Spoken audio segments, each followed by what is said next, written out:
Hello dear students. In today's lecture we will discuss about characteristic and discovery of plant growth regulators. तो आज का जो lecture है उसमें हम लोग ये सारे इम्पोर्टेंट टॉपिक को डिस्कस करेंगे और एनसीईआरटी का एक एक लाइन को फिर हम लोग डिकोड करेंगे। तो लेट्स बिगिन। इससे पहले हम लोगों ने जो है जो टॉपिक्स है उसको ऑलरेडी कवर कर चुके हैं प्रीवियस लेक्चर्स में। वहां पे जाकर के आप इस चैप्टर का जो टॉपिक्स है वो पढ़ सकते हैं। तो यहाँ पे हम लोग देखेंगे कि characteristic of the plant growth regulators, क्या क्या कैरेक्टरिस्टिक है। तो जो यहाँ पे आपका दिया हुआ है, the plant growth regulators are small, है ना। प्लांट ग्रोथ जो रेगुलेटर्स हैं उसका कैरेक्टरिस्टिक है या फीचर्स है वो स्मॉल होते हैं, छोटा है। दूसरा, simple molecules of diverse chemical composition. Simple molecule होंगे बट केमिकल कंपोजिशन आपका डाइवर्स होगा। अब डाइवर्स केमिकल कंपोजिशन का क्या मतलब है ना। तो ये है कि जैसे अगर हम मान लेते हैं न्यूक्लिक एसिड की अगर बात करते हैं,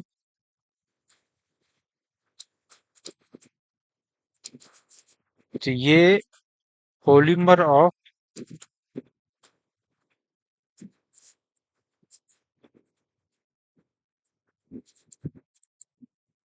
न्यूक्लियोटाइड्स ही हो सकता है।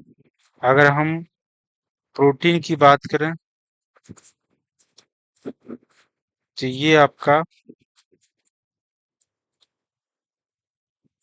पॉलीमर्स ऑफ एमिनो एसिड्स ये होंगे। बट प्लांट ग्रोथ जो रेगुलेटर्स है ये कुछ भी हो सकता है ना। ये आपका न्यूक्लिक एसिड भी हो सकता है, एमिनो एसिड का डेरिवेटिव भी हो सकता है ना। लिपिड का जो है वो डेरिवेटिव हो सकता कार्बोहाइड्रेट का डेरिवेटिव हो सकता है ना। तो ये सारे का जो है वो डेरिवेटिव्स देखने को मिलेगा। इसीलिए यहाँ पे लिखा हुआ है डाइवर्स केमिकल कंपोजिशन, है ना।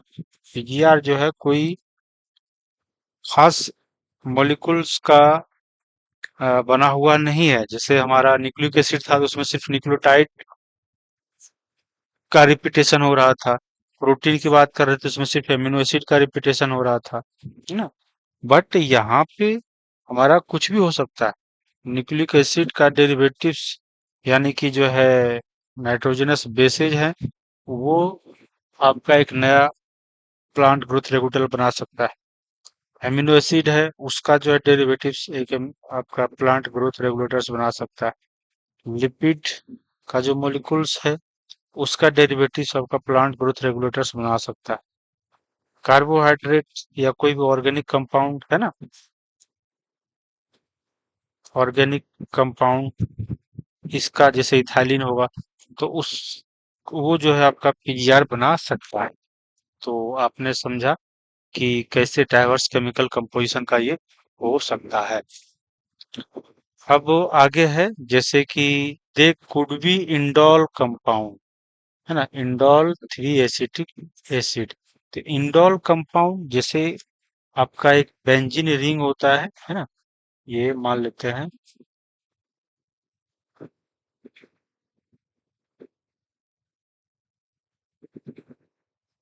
ये अगर मान लेते हैं कि आपका रिंग प्रेजेंट है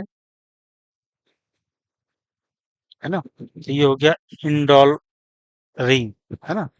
इंडोल रिंग जो है समथिंग ऐसा जो है आपको देखने को मिलेगा जो हमारा अमीनो एसिड में देखने को मिलता है, ट्रिप्टोफन अमीनो एसिड। तो समथिंग इस तरह का स्ट्रक्चर होगा तो उसको हम लोग बोल देते हैं इंडोल रिंग।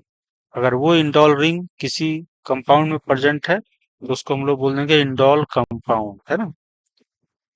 तो they could be indole compound, उसी का नाम आपका पड़ जाता है इंडोल 3 एसिटिक एसिड, इसको हम लोग IAA बोल देते हैं। तो एडेनिन डेरिवेटिव्स है, वो कह रहा है कि N6 फॉस्फोराइल एमिनोप्यूरिन, है ना। तो ये जैसे कैनेटिन है आपका, वो एडेनिन का डेरिवेटिव। ये क्वेश्चंस पूछा जाएगा कि कौन सा प्लांट ग्रोथ रेगुलेटर्स किसका डेरिवेटिव्स है, ये बड़ा इंपॉर्टेंट पॉइंट है। तो ये याद रखना जरूरी है। आगे है डेरिवेटिव्स ऑफ कैरोटीनॉइड्स। कैरोटीनॉइड्स का डेरिवेटिव से आपका एब्सिसिक एसिड बनता है। कैरोटीनॉइड हम लोग पढ़े थे, यह फोटोसिंथेसिस में अलग अलग पिगमेंट जो टर्पिन्स, टर्पिन्स का डेरिवेटिव से आपका जिबरेलिक एसिड जो है बनता है। और गैसियस जो ऑर्गेनिक कंपाउंड एक तरह से मॉलिक्यूल्स है, वो आपका इथाइलिन है ना। तो ये सब चीजें जो है आपको पूछा जा सकता है। तो याद कैसे रखना है, तो जी, है ना, और टर्पिन है तो गिटार। गिटार अगर आप याद रखें तो, है ना, जिब्रेलिक एसिड जो है वो टर्पिन से डेरिवेटिव है, तो यहाँ से आपको रिलेट कर सकते हैं। और एब्सिसिक एसिड है, ये कैरोटीनॉइड से बना हुआ है, तो उसको आप ये लिख सकते हैं, एब्सिसिक एसिड किससे बना हुआ है, कैरोटीनॉइड सी से। तो एबीसी, है ना, एबीसी ऑफ गिटार, अगर ऐसा बोले, है ना। आप गिटार का एबीसी जानते हैं, एबीसी गिटार के बारे में कोई एबीसी नॉलेज है, समथिंग ऐसा। तो ये दो अगर आप याद हो गया, जिबरेलिक एसिड जो है टर्पिन से बनते हैं, और एब्सिसिक एसिड जो है वो कैरोटीनॉइड से बनते हैं। तो बाकी चीजें आपको याद आसानी से हो जाएगा, क्योंकि इथाइलिन जो है ऑलरेडी गैसियस, है ना, मॉलिक्यूल्स है। ये तो इथाइलिन है, इसमें कोई बहुत डिफिकल्ट नहीं है याद करना। इंडोल एसिटिक एसिड IAA, ये भी बहुत आसान है ना। और एक याद रखना है जो आपको काइनेटिन है, जो साइटोकाइनिन का एक तरह से एक्टिविटी शो करता है साइटोकाइनिन की तरह। तो ये चीजें जो है, काइनेटिन जो है वो एडेनिन का डेरिवेटिव है ना। काइनेटिन यानी साइटो जो है, काइनिन जो है, तो वो साइटोकाइनिन मतलब सेल डिवीजन से रिलेटेड है। तो सेल डिवीजन रिलेटेड है, वहां पे डीएनए का आपका रेप्लिकेशन, है ना, देखने को मिलता है। और डीएनए में आपका, है ना, एडेनिन ग्वानिन ये सब नाइट्रोजनस बेसेज होते हैं, तो वहां से इसको कोरिलेट कर सकते हैं। तो इस तरीके से आपको सारे हार्मोन्स कहाँ किसका जो सोर्स है, किससे वो बना है ना, वो चीजें आपको याद रखना है। Plant growth regulators are variously described as plant growth substance. Plant growth regulators को हम प्लांट ग्रोथ सब्सटेंस भी बोल सकते हैं। दूसरा, प्लांट हार्मोन्स भी बोल सकते हैं, है ना, फाइटो हार्मोन्स भी बोल सकते हैं। तो आपको अलग अलग लिटरेचर में प्लांट ग्रोथ रेगुलेटर्स को ही प्लांट हार्मोन्स भी कह सकते हैं, फाइटो हार्मोन्स भी कह सकते हैं, प्लांट ग्रोथ सब्सटेंसेस भी कह सकते हैं। अब है, the PGRs can be broadly divided into two groups based on their function in a living plant body. तो पीजीआर को दो ब्रॉडली ग्रुप में बांट सकते हैं, इनहिबिटर एंड प्रोमोटर। तो प्रोमोटर है यानी कि सेल के ग्रोथ को प्रमोट करेगा, तो प्रोमोटर। अगर सेल यानी कि सेल का ग्रोथ हो, टिश्यू का या प्लांट का ग्रोथ हो, है ना, प्लांट ग्रोथ, प्लांट के ग्रोथ को प्रमोट करेगा तो प्रोमोटर, और प्लांट के ग्रोथ को इनहिबिट करेगा तो इनहिबिटर। तो ये ग्रुप है। तो one group of PGR are involve in growth promoting activity. तो ग्रोथ प्रमोटिंग एक्टिविटीज में अगर इन्वॉल्व है, जैसे कि आपका ग्रोथ प्रमोटिंग एक्टिविटी में जैसे सेल डिवीजन हो गया, सेल इनलार्जमेंट हो गया, है ना। सेल डिवीजन का मतलब एक सेल से जो है आपका दो सेल बन गया, इसमें इन्वॉल्व है। या सेल इनलार्जमेंट करा दे रहा है ना। या पैटर्न फॉर्मेशन जो है ना, अलग तरह का पैटर्न आपका फॉर्मेशन हो रहा है, उस चीजों में जो है आपका इन्वॉल्व हो रहा है। इसके बाद है, तो या फिर फ्लावरिंग में इन्वॉल्व है, ट्रॉपिक ग्रोथ का मतलब हुआ, जैसे मान लेते हैं ये लाइट है, लाइट जिधर से पड़ रही है उधर जो है आपका एक तरह से मूवमेंट उसका शो कर रहा है। तो ये सब जो है ऑक्सिजन के वजह से होगा, जो कि प्लांट ग्रोथ प्रोमोटर में जो है का एग्जाम्पल है। फिर है आपका फ्लावरिंग में आपका हेल्प करता है, फ्रूटिंग में हेल्प करता है, सीड फॉर्मेशन में आपको हेल्प कर रहा है। तो ये सब जो है आपका आ जाएगा प्लांट ग्रोथ प्रोमोटर। तो these are also called plant growth promoters, जो कि आपका इसके अंदर कौन कौन सा प्लांट ग्रोथ रेगुलेटर्स आएंगे, ऑक्सिन्स आएंगे, जिब्रेलिन्स आएंगे एंड साइटोकाइनिन्स आएंगे। अब आगे है the PGRs of the other group play an important role in the plant responses to wounds and stresses of biotic and abiotic origin. तो कुछ प्लांट ग्रोथ रेगुलेटर्स हैं जो स्ट्रेस में जो है एक्टिव रहेगा, है ना, या जैसे वुंड हो गया, उसमें कट लग गया कहीं पे, तो उस कंडीशन में ये कुछ हार्मोन्स है जो वहां पे ज्यादा एक्टिविटी दिखाएगा। या स्ट्रेस कंडीशन में, प्लांट अगर स्ट्रेस में है उस कंडीशन में उस हार्मोन का सिंथेसिस ज्यादा होगा। अब वो स्ट्रेस बायोटिक की वजह से भी हो सकता है ना, इंटरनल मतलब कोई अपना फैक्टर की वजह से हो सकता है, या फिर ए बायोटिक हो सकता है ना। ए बायोटिक इन द सेंस कि जैसे टेम्परेचर, है ना, वाटर, ये सब हो सकता है। बायोटिक मतलब बायो से रिलेटेड जो है ना। तो दोनों ओरिजिन हो सकता है, स्ट्रेस बायोटिक ओरिजिन भी हो सकता है, एबायोटिक ओरिजिन भी हो सकता है स्ट्रेस का एंड वुंड का। तो इस कंडीशन में आपका एक particular growth regulators, plant growth regulators ज्यादा सिंथेसाइज होगा। तो वो कौन है? They are also involve in various growth inhibiting activities.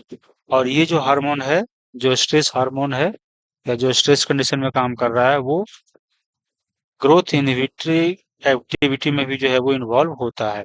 Such as dormancy, seed है, सीड को जो है डोरमेंट कंडीशन में रखेगा, है ना। अगर यहाँ पे वाटर की कमी है तो सीड जो है वो डोरमेंट कंडीशन में रहेगा। उस कंडीशन में यहाँ पे जो हार्मोन है उसका नाम है एब्सिसिक एसिड, है ना। एब्सिसिक एसिड जो है उसका नाम है आपका, ये यहाँ पे एक्टिव रहता है सीड के डोरमेंसी में, क्योंकि वहां पे वाटर नहीं है। मान लीजिए जाए कि सॉइल, सीड जो है सॉइल पे गिर गया, बट सॉइल में जो है पानी की कमी है, तो वहां पे जर्मिनेट वो नहीं करेगा, क्योंकि वहां पे वाटर का एक तरह से स्ट्रेस है, ये जो एबायोटिक ओरिजिन का एक एग्जांपल है। तो सीड डोरमेंसी में जो है आपका ये इसका रोल होगा। एंड ऑक्सीजन, ऑक्सीजन कराने में, जैसे फ्रूट्स को या पत्ते को, है ना, मान लीजिए कि पानी की कमी हो गई, तो पानी की कमी हो गई तो प्लांट क्या करेगा, अपने जो फ्रूट्स हैं या फिर जो लीफ है उसको एब्सिशन करा देगा, उसको जो है गिरा देगा, ताकि वाटर को ज्यादा पानी की जरूरत ना पड़े, लीफ तक सप्लाई ना करना पड़े। लीफ रहेगा तो पानी सप्लाई करना पड़ेगा, लेकिन अगर लीफ है नहीं और पानी भी नहीं है, पानी भी अगर नहीं है तो लीफ को सप्लाई करना मुश्किल हो जाएगा। इस उस कंडीशन में प्लांट क्या करता है, एक तरह से देखा जाए तो लीफ को जो है वो गिरा देगा, एब्सिशन करा देगा। तो the PGR abscisic acid belong to this group.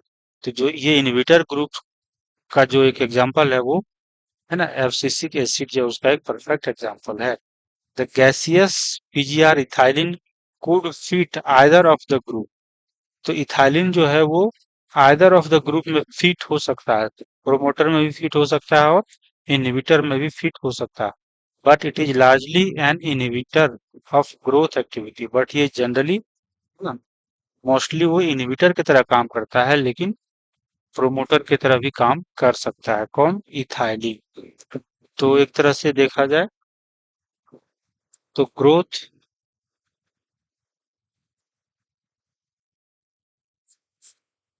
Promoter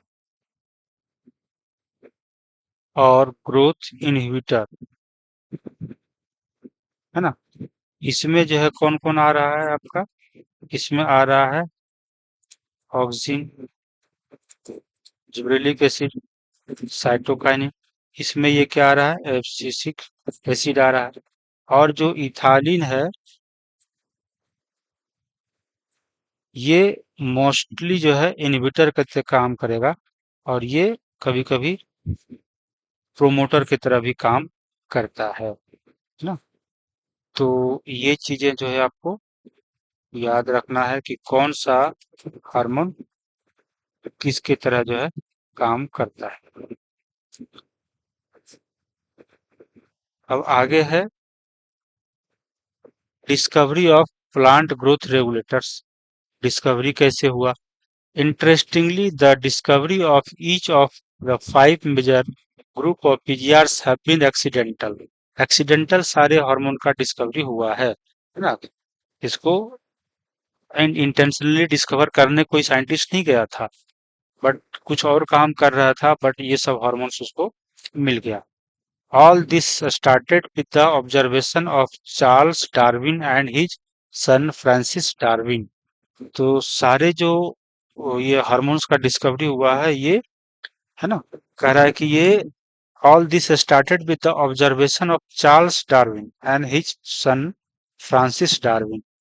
इन दोनों के ऑब्जर्वेशंस के बाद जो है सारे चीजें जो है ना, ये डिस्कवर हुआ।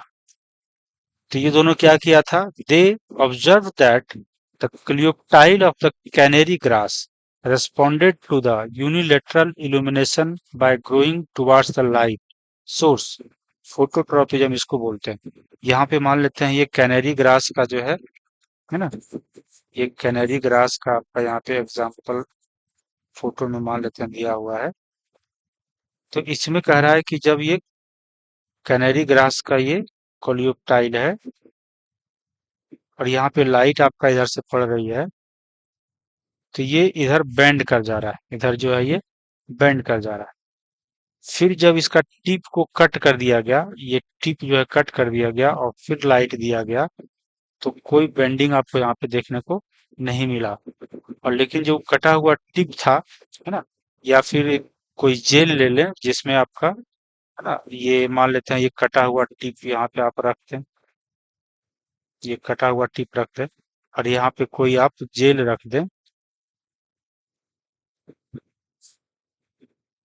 जेल रखते हैं यहाँ पे, और इस पे जो है ये कटा हुआ टिप से जो है जो भी इसमें मॉलिक्यूल्स है वो, है ना, इस जेल में आ जाएगा, और इस जेल को फिर आप यहाँ पे रख दें, जैसे कि यहाँ पे मान लेते हैं कि ये रख के दिखाया हुआ है ना। या तो आप कटा हुआ टिप ही यहाँ पे रख दें, या फिर कटे हुए टिप से जो मॉलिक्यूल्स इसमें ट्रांसफर हुआ है ना, इस जेल को यहाँ पे रख दें। तो फिर से अगर आप लाइट देंगे, तो लाइट की तरफ जो है फिर से वो आपका कॉलियोप्टाइल जो है वो बेंड हो जाता है। So, after a series of experiments, it was concluded that the tip of the coleoptile was the site of transmittable influence।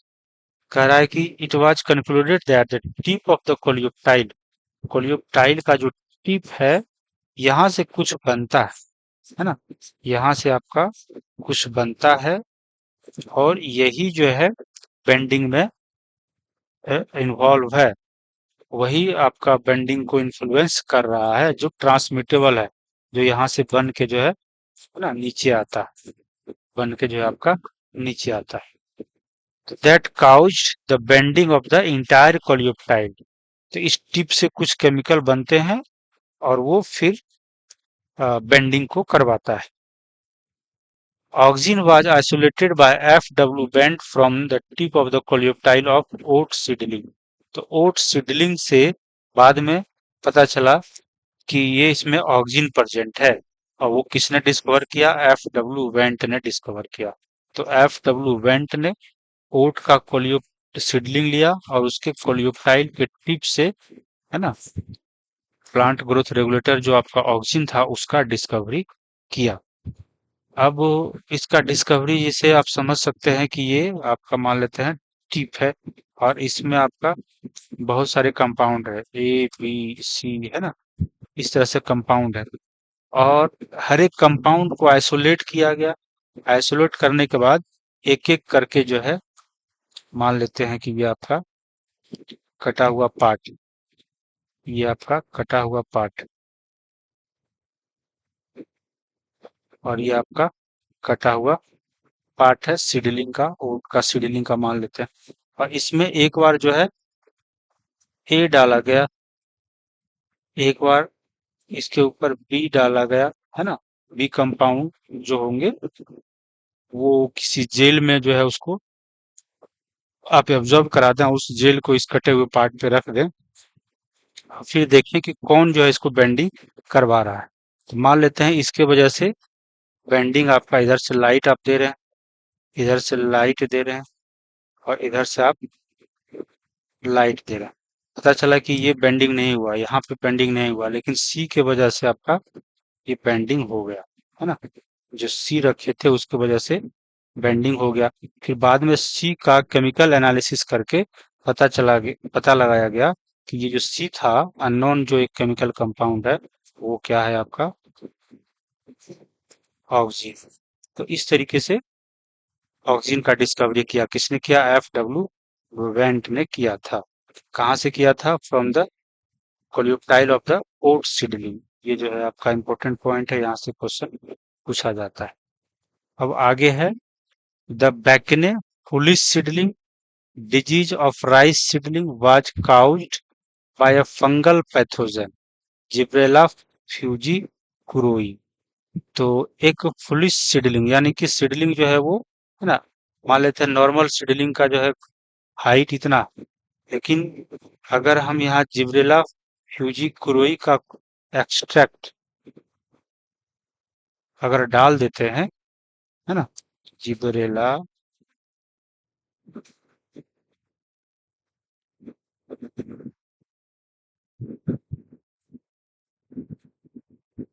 कुरोई का एक्सट्रैक्ट यहाँ पे डाल दिए, तो ये सीडलिंग में जो है ना, अब्रप्टली जो है बहुत ज्यादा इंक्रीज आपको देखने को मिलता है। तो इसको बोलते हैं फॉल्स फ्लिस सीडलिंग, है ना। इसको बोलते हैं आपको फ्लिस सीडलिंग, है ना, या इसको बैकने डिजीज भी बोलते हैं। तो ये राइस सीडलिंग में जो है देखा गया कि एक फंगल पैथोजन है जिब्रेला फिजिक्रोई, है ना, ये जो है फुलिस सीडलिंग जो है डेवलप कराने में जो है हेल्प करता है। एक साइंटिस्ट थे ई कुरोसावा 1926 में reported that the appearance of the symptom of the disease in the rice seedling when they were treated with the sterile filtrate of the fungus, है ना। ये राइस का सीडलिंग है, जब इसका ना स्टेराइल फिल्ट्रेट जो है आपका एक्सट्रैक्ट है, उसको यहाँ पे डाला गया, तो ये है ना फुल्ली सीडलिंग जो डेवलप करवा रहा था। बाद में वो एक्सट्रैक्ट्स में से एक देखा कि कोई एक सब्सटेंस है ना, जो ये करवा रहा है, और वो सब्सटेंस जो है वाटर में लेटर में बाद में आइडेंटिफाइड किया गया कि ये तो जिब्रेलिक एसिड है ना। तो ये था आपका जिब्रेलिक एसिड के डिस्कवरी के बारे में। आगे है F Skoog and his coworkers observe that from the internodal segment of the tobacco stem, है ना, the callus proliferated only if an addition in only if in addition to oxygens the nutrients medium was supplemented with one of the following extract: vascular tissue, yeast extract, coconut milk, DNA। तो देखा गया कि यहाँ पे मान लेते हैं कि एक टोबैको का स्टेम है, टोबैको का स्टेम है, और ये आपका नोड है ना। तो ये इंटरनोडल पार्ट इसको कट कर दिया, यहाँ से ऐसे कट कर दिया गया, है ना। ये आपका कट पार्ट है टोबैको का।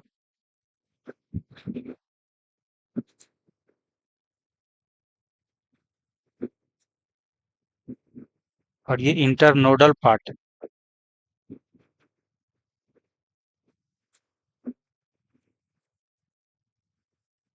इंटरनोडल पार्ट है ये आपका। और इसको एक पेट्री प्लेट में या समथिंग ऐसा जो है आपका कल्चर प्लेट लें, और यहाँ पे आप इसको रख दें। यहाँ पे मान लेते हैं आपका ये प्लेट है, यहाँ पे कट पार्ट आप रख दिए, है ना। और इसमें आपने न्यूट्रिएंट मीडियम डाल दिया एंड ऑक्सीजन भी आपने डाल दिया इसमें, ये भी आपने डाल दिया। बट इसमें देखें कि कैलस का फॉर्मेशन नहीं हुआ। तो कैलस क्या होता है? कैलस होता है एक अनडिफरेंशिएटेड सेल्स, है ना। Mass of undifferentiated sell something इस तरह से। जैसे ये पे सेल है बट ये मास ऑफ अनडिफरेंशिएटेड सेल है, तो इसको बोलेंगे कैलस, ना। इसमें ना प्रॉपर रूट बना है ना स्टेम आपका बना है। तो इस तरह का डेवलपमेंट कब होता है इसमें? जब इसमें आपको डाल दिया गया, कह रहा है कि एक्सट्रैक्ट ऑफ वास्कुलर टिश्यू, है ना। वास्कुलर टिश्यू को डाला गया, उसका एक्सट्रैक्ट, या फिर कह रहा है ईस्ट का एक्सट्रैक्ट डाला गया, या फिर कोकोनट मिल्क डाला गया, या फिर डीएनए जो है, ये सब अगर डाल दिया गया तो देखा कि ये जो आपका पेट्री प्लेट था, है ना, इसमें कैलस का फॉर्मेशन होने लगा। कैलस जो है इस तरह से प्रोलिफरेट करने लगा, है ना। ये कटे हुए जो है टोबैको का स्टेम था, इंटरनोडल पार्ट, यहाँ पे इस तरह से कैलस का फॉर्मेशन होने लगा। कैलस का फॉर्मेशन होने लगा। बट यहाँ पे देखा कि जब ये एब्स्ट्रैक्ट यहाँ पे नहीं डाले थे तो यहाँ पे कैलस का फॉर्मेशन नहीं हो रहा था। ऑक्सीजन था, न्यूट्रिएंट मीडियम था, लेकिन कैलस का फॉर्मेशन नहीं हो रहा था। लेकिन जब हम उसमें वास्कुलर टिश्यू या ईस्ट का एक्सट्रैक्ट डाल दिए, या फिर कोकोनट मिल्क डाले, या फिर डीएनए डाले, तो फिर देखा गया कि जो है कैलस का यहाँ पे फॉर्मेशन होने लगा। तो कह रहा है कि मिलर एट al, है ना, 1955 में later identified and crystallize the cytokinesis promoting active substances that they term kinetin. तो मिलर एट al बाद में, है ना, 1955 में इसको आइडेंटिफाई किया गया कि ये कौन सा सब्सटेंस है जो वास्कुलर टिश्यू के एक्सट्रैक्ट में है, इसके एक्सट्रैक्ट में है, कोकोनट मिल्क में है, या डीएनए की वजह से बन रहा था। ये कौन सा कंपाउंड बन रहा था जो आपका कैलस फॉर्मेशन करवा रहा था? तो ये बाद में पता चला ये तो काइनेटिन बन रहा था, है ना। काइनेटिन मॉलिक्यूल है जो कैलस का फॉर्मेशन करा रहा था। तो इस तरीके से आपका काइनेटिन का डिस्कवरी हो गया, जो कि एक प्रकार का साइटोकाइनिन है। आगे है ड्यूरिंग मिड 1960 जो है, three independent researchers reported the purification and chemical characterization of three different kind of inhibitors, है ना। 1960 में तीन इंडिपेंडेंट रिसर्चर्स जो है वो अलग अलग लेबोरेटरी में काम किए और तीन inhibitor, different kind of inhibitor को डिस्कवर किया। तो वो कौन कौन सा मॉलिक्यूल्स है? तो वो मॉलिक्यूल्स है आपका इनहिबिटर बी। एक साइंटिस्ट थे, उन्होंने इनहिबिटर बी को डिस्कवर किया। दूसरा साइंटिस्ट, है ना, उन्होंने एब्सिशन 2 को डिस्कवर किया, और तीसरा ने डॉर्मिन के नाम से जो है कंपाउंड को डिस्कवर किया। और तीनों जो है ग्रोथ इनहिबिटर था, है ना। बट तीनों साइंटिस्ट थे तो उन्होंने नाम जो है अलग अलग रखा। बट बाद में later all the three were prove to be chemically identical. बाद में पता चला अरे ये तो सब जो है एक ही कंपाउंड है ना। And it was named abscisic acid, और उस कंपाउंड का नाम रखा गया एब्सिसिक एसिड, है ना। तो इस तरीके से आपका एब्सिसिक एसिड का डिस्कवरी हुआ।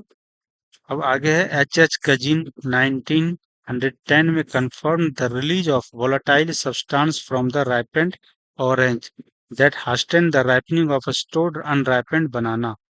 इन्होंने देखा कि यहाँ पे जो है अनराइपेंड जो है बनाना है, अनराइपेंड है, बट यहाँ पे ऑरेंज अगर ये पकने में, इसको राइपनिंग में जो है बहुत टाइम ज्यादा लग रहा है, है ना, मान लेते हैं ये 10 डेज में राइपेंड हो रहा है। लेकिन अगर ये बनाना के साथ ऑरेंज भी रख दिया गया, है ना, तो देखा कि ये जो है लेट से 3 डेज में, है ना, राइपेंड हो गया, पक गया। तो इससे जो है वो पता चला कि इससे कुछ तो निकलता है, इससे कुछ जो है सब्सटेंस निकलता है इस ऑरेंज से, है ना। ये ऑरेंज आपका राइपेंड ऑरेंज है। कैसा ऑरेंज है? राइपेंड ऑरेंज है। इससे जो है कुछ निकल रहा है और ये बनाना को जो है आपको, है ना, राइपनिंग को फास्ट करा दे रहा है। जो होना था 10 डेज में, मान लेते हैं कि ये 3 डेज में ही पक जा रहा है। तो फिर पता चला कि ये कुछ वोलेटाइल सब्सटेंस इस ऑरेंज से निकलता है ना।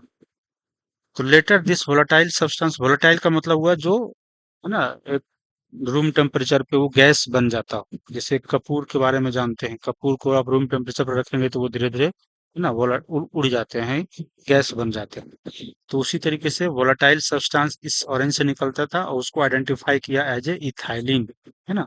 ये एक गैसियस पीजीआर है। तो ये सारे, है ना, आपको प्लांट ग्रोथ रेगुलेटर्स का कैसे डिस्कवरी हुआ, ये एनसीईआरटी में आपको जो इन्फॉर्मेशन दिया हुआ है उसको हम लोग एक एक लाइन, है ना, एक एक चीज को डिस्कस किए।